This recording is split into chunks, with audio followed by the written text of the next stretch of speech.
There exists a number so staggeringly large that the entire observable universe cannot hold a single one of its digits. Not a page, not a library, not a billion galaxies, the whole cosmos. 14 billion light-years of stars, planets, black holes, and quantum foam would vanish inside a rounding error. Next to this number, that number is called Graham's number, the number bigger than universe. But here's what keeps mathematicians up at night. There is something about Graham's number they can tell you with absolute certainty, something specific and precise, something that should be completely impossible for a number this incomprehensibly enormous. A fact that creates a paradox so disturbing it changes what you think you know about knowledge itself. You will understand exactly what that paradox is before this video ends.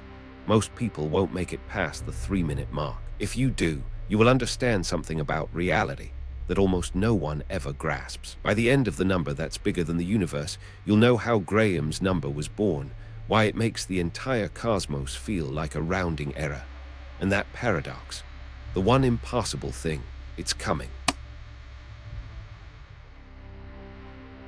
Before we can understand Graham's number, we need to understand just how laughably small our normal concept of big really is. The observable universe contains roughly 10 to the power of 82 atoms. That's an 83-digit number. Every grain of sand on every beach on Earth, every star in every galaxy we can observe, every electron buzzing around every nucleus of every molecule in the entire visible cosmos. And that total fits comfortably on a single line of text. 10 to the 82. 10 to 82. Now here's where things start to break. The biggest number most people have heard of is a googol, 10 to the power of 100. Already 20 times larger in the exponent alone than the total number of atoms in existence.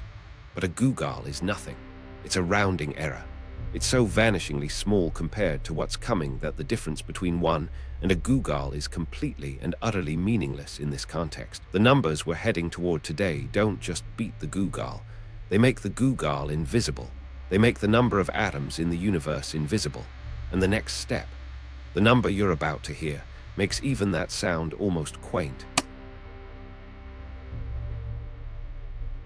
But what I'm about to tell you about the next number changes everything, and it still isn't anywhere close to Graham's number.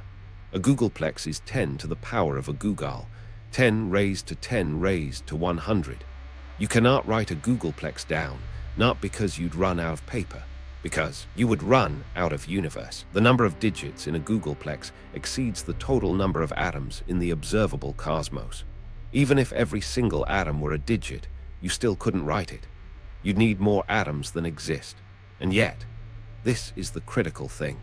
A googolplex is so incomprehensibly tiny compared to Graham's number that mathematicians don't even mention it in the same breath. If you took every googolplex imaginable, multiplied them together a googolplex of times, you would still be nowhere.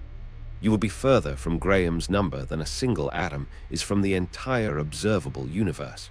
If that just broke something in your brain, good, you're exactly where you should be. Hit like and subscribe, because this number gets so much more impossible from here. Seriously, there is a tool mathematicians invented specifically because ordinary notation, even googolplexes, ran out of room. And once you see it, you will never think about multiplication the same way again. This next tool is the key that unlocks everything, and it's simpler than it sounds. It's called Knuth's upper arrow notation, invented by computer scientist Donald Knuth in 1976. Normal multiplication is just repeated addition. 3 times 4 is 3 added 4 times. Exponentiation, powers, is just repeated multiplication. 3 to the 4th power is 3 multiplied by itself 4 times, giving 81. Simple, clean, logical. Now here's where it explodes. A single up arrow means exponentiation. 2 up arrows means a power tower. 3 double arrow 4 means 3 raised to 3, raised to 3, raised to 3, 4 layers tall. The result is nearly 7.5 trillion. With 3 up arrows, you build towers of power towers. 3 triple arrow 3 gives a number so vast that no physical representation of it could exist anywhere in reality. And yet it's nowhere near Graham's number. 4 up arrows, completely beyond physical meaning. Mathematics is the language with which God wrote the universe. These are no longer numbers with real-world counterparts. They are pure abstractions, mathematical objects that have broken free from anything physical. Graham's number uses this notation to build something so catastrophically larger than these towers that the towers themselves become completely irrelevant. But before we can build it, we need the strange, real-world problem that made Graham's number necessary in the first place. Here is the thing that makes Graham's number extraordinary. It wasn't invented for spectacle. It was forced into existence by a real question. In 1971, mathematician Ronald Graham was working on a problem in a field called Ramsey theory, the study of inevitable order hidden inside large structures. The specific problem involved hypercubes, multidimensional geometric objects existing beyond our three-dimensional world. Imagine a four-dimensional cube, now a five-dimensional one. Graham was trying to prove something about connecting the corners of these higher dimensional cubes with colored lines and guaranteeing that certain geometric patterns would always appear. The question was simple. The answer was catastrophically large. Graham proved the pattern would always appear for some number of dimensions, but that number was so enormous that standard mathematical notation simply could not contain it. He needed up-arrow notation just to express his result. Math needed new language. That result became Graham's number, the largest number ever used in a serious mathematical proof at the time, later appearing in the Guinness Book of World Records for exactly that reason. It wasn't invented, it was discovered, an exact answer to a concrete question, and building toward it step by step requires a construction so brutally recursive that even describing it begins to strain the limits of human language. What comes next is where the true madness begins. What I'm about to show you sounds impossible, but this is exactly how mathematicians construct Graham's number. Start with 3 that already incomprehensible number we mentioned. Call it G1. G1. Now take G1, that staggering result, and use it as the number of up arrows between two threes. Call the result G2. Then use G2 as the arrow count to get G3. Repeat. 1. G1 equals 3 with 3 up arrows. 2. G2 equals 3 with G1 up arrows. 3. G3 equals 3 with G2 up arrows. 4. Continue until step 64. After 64 of these steps, you reach Graham's number, G64. Now consider what this means. G1 alone already exceeds any physical quantity in existence. G2 makes G1 look like 0. By G3, we have departed all physical reality entirely. By the time you reach G64, you are so far beyond that all words collapse. There is no analogy that works, no metaphor that reaches. The distance between G1 and G64 is not just a large gap. It is a recursive abyss where each step annihilates all meaning built by everything before it. Comprehension itself breaks down, and that breakdown is not a bug. It is, as researchers in numerical cognition have discovered, a fundamental feature of the human mind. Something genuinely disturbing happens in the brain when numbers exceed a certain threshold, and it involves how comprehension itself functions. But this next part, this is where the story gets genuinely unsettling. There is a well-documented phenomenon in numerical cognition research called number numbness. Beyond roughly a few million, the human brain loses its intuitive machinery for scale. A trillion and a quadrillion feel identical.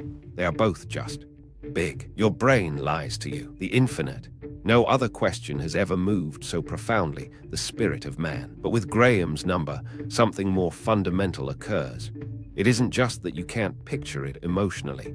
Physicists have formally calculated that representing Graham's number would require more information than the observable universe can physically store, not just in human brains, but in any information processing system that could exist under the laws of physics as we know them. The structure of the number overwhelms the structure of physical reality itself. To hold even the memory of this number, you would need a container larger than everything that exists. This is not a metaphor or an exaggeration. It is a calculated, verifiable fact about information capacity and physics. And this brings us directly to the central, mind-shattering truth about Graham's number. The one that makes the cosmos feel genuinely, measurably small for the first time. Before the paradox, you need to see the raw physical picture, because it is more extreme than anything you have been imagining. Here is the central fact. No room. If you try to write Graham's number out in full, every digit, one after another, the observable universe is not large enough to contain them, not even close, not even within trillions of orders of magnitude of close. The observable universe contains approximately 10 to the power of 80 protons.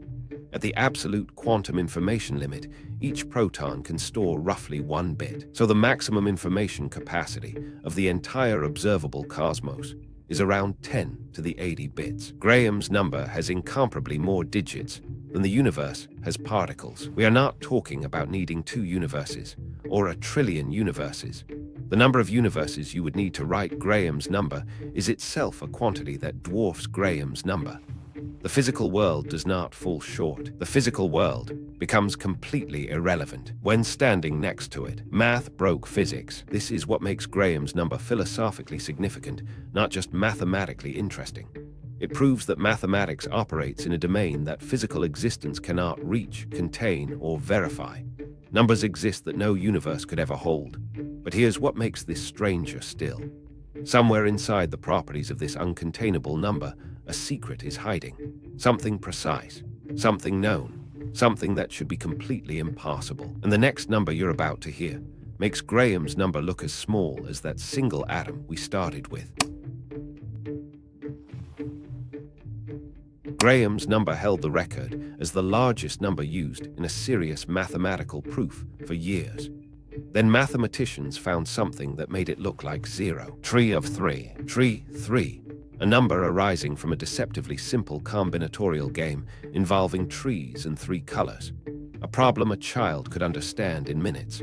You grow labeled trees according to a few basic rules and count how many you can grow before the game is forced to end.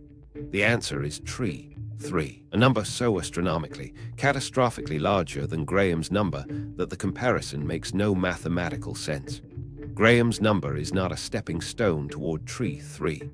It is not a step.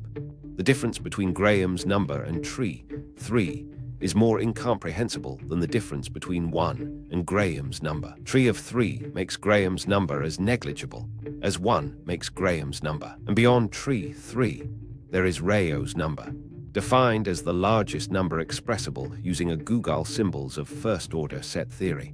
Beyond that, mathematicians keep extending. Each new colossus renders the previous one negligible, real or illusion. These numbers exist in no physical place, no possible reality. They are pure abstract objects that outgrow existence itself. And this raises the question that was waiting at the center of this whole journey. Hold that thought, because the paradox I promised is arriving right now. You've been building to this. Here is the paradox. Graham's number is incomprehensibly, impossibly, universe-shatteringly enormous. No physical system that could ever exist is large enough to contain it. You cannot know its first digit. You cannot know how many digits it has. No computer built from every particle in every possible universe could calculate its magnitude. Unknowable. And yet, mathematicians know exactly what its last digits are, not approximately, exactly. Graham's number ends in the digit 7. They know the last 10 digits, the last 100 digits, calculated with complete certainty using modular arithmetic, the mathematics of remainders. To find the last digit, you only need to know what the number equals when divided by 10. You never need the full number. The ending is accessible without the beginning. We know the final chapter of a book larger than the universe. We can know the conclusion of something we can never fully know. The first digit of Graham's number, its leading figure, its order of magnitude, is forever out of reach. But the last digit sits right there, 7. Precise, permanent, knowable. The essence of mathematics lies in its freedom. Share this with as many people as you possibly can. This truth deserves to reach far and wide. And tell me, do you think a number like Graham's number truly exists independent of us, or is it purely a human construction? Comment real or illusion right now. So what do we actually do with all of this? Graham's number was born from a real question. It answers something concrete, but it exists entirely outside the physical world. Unreachable, unridable, uncontainable by any possible universe. It is the clearest demonstration mathematics has ever offered that mathematical truth and physical reality are not the same territory. The universe is finite. Mathematics is not. Numbers exist that no physical cosmos could contain, describe, or even gesture toward. Graham's number is not an anomaly.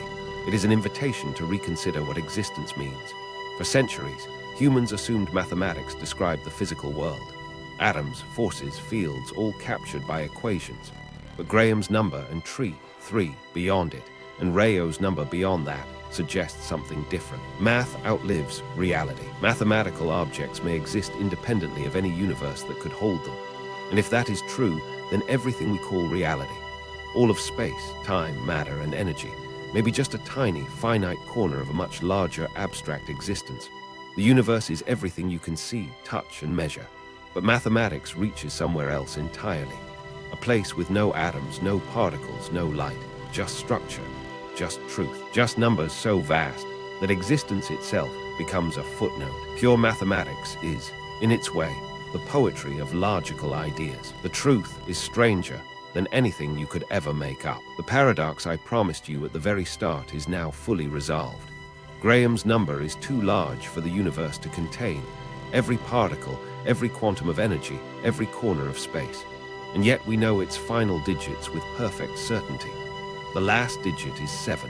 It will always end in 7. That is the most profound thing mathematics has ever revealed about the nature of knowledge. Not just what you can learn, but the structure of what can and cannot be known. The end is accessible. The beginning is forever hidden. We can know the conclusion of something we can never fully hold. Graham's number isn't just a curiosity. It is a mirror held up to the limits of reality itself. You can think it. You just did. A mind assembled from 10 to the 82 atoms spent the last 10 minutes brushing against a number that could swallow 10 to the 80 universes without noticing. That is something extraordinary, something no other species on this planet has ever done. Mathematics gave us a key to a door the universe cannot open, and you walked through it today. If you made it this far, comment Graham's 7, the last digit of the number bigger than the universe. Prove you're one of the few who actually went all the way there. The truth is stranger than anything you could make up.